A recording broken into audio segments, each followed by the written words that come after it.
let's talk about a Salesforce role that really doesn't get enough love.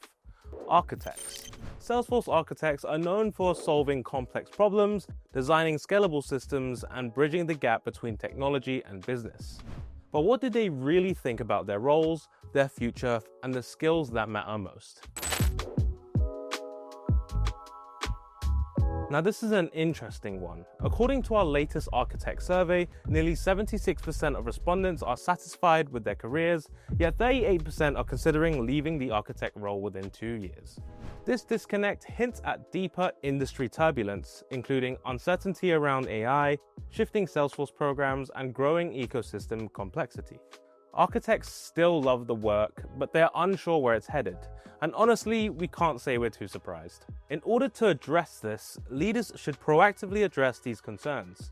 Career pathways, upskilling opportunities, and clarity on how AI will evolve the architect role are more important than ever. This shouldn't come as a shock. Salesforce certifications remain a hot topic. While 65.6% of architects hold one or more architect-level cert, 43.3% express mixed feelings about their value. Many view them as useful learning tools, but not an accurate reflection of real-world capability.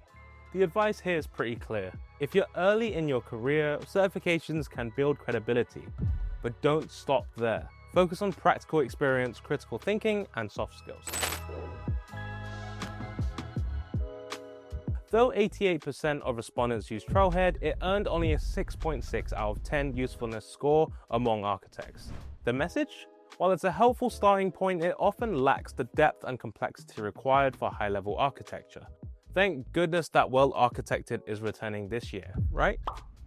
In the meantime, if you're struggling to get that high-level information, pair Trailhead with deeper learning such as blogs, white papers, community events, and real-world experience. And call for more advanced, hands-on architect content from Salesforce. They do listen.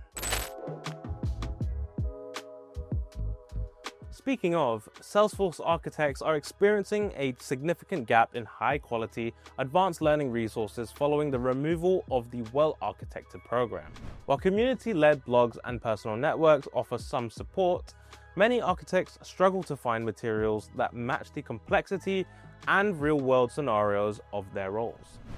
Once the program is back after Dreamforce, the onus will be on architects to call for updated frameworks, a revival of resources, and dedicated consistent sessions or learning opportunities to ensure accurate work. What do you think the #1 strategy for career growth is? Gaining more hands-on experience as cited by 37% of respondents. This preference outpaced pursuing certifications, switching roles, or chasing trends.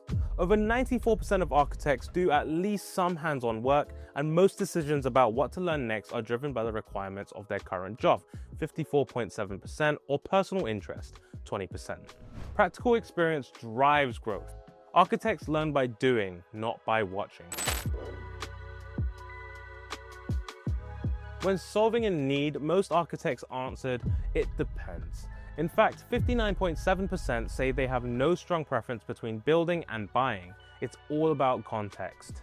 However, experience level influences opinion. Newer and highly experienced architects lean towards custom build, while mid-career professionals often prefer app exchange solutions.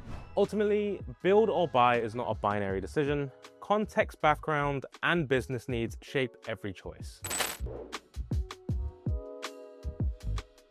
When asked to rank the most important skill for their role, architects chose communication above all else, even above technical depth. That might surprise some, but it makes perfect sense. Architects need to explain complex systems to diverse stakeholders, from developers to executives.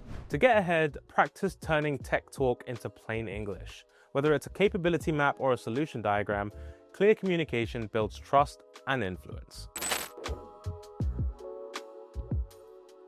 At number 8, it's safe to say that Salesforce teams are not one size fits all. About 33.2% of architects work in developer-heavy teams, often supported by a few admins. This contrasts with the admin-heavy teams reported in our admin survey, which you can check out in the description. The most common team sizes include 10 to 19 members at 25.4%, 5 to 9 members at 23.3%, 2 to 4 members at 22.9%. While 42.5% of architects work for consultancies, an equal 42% are embedded in customer organizations. Interestingly, 71.7% said they prefer to work directly for a Salesforce customer. The architect role adapts to its environment. Team dynamics matter, and internal alignment may offer more long-term stability. Nearly 89% of architects use AI in some capacity, and most believe it boosts productivity. However, native Salesforce AI tools like Agentforce aren't the go-to.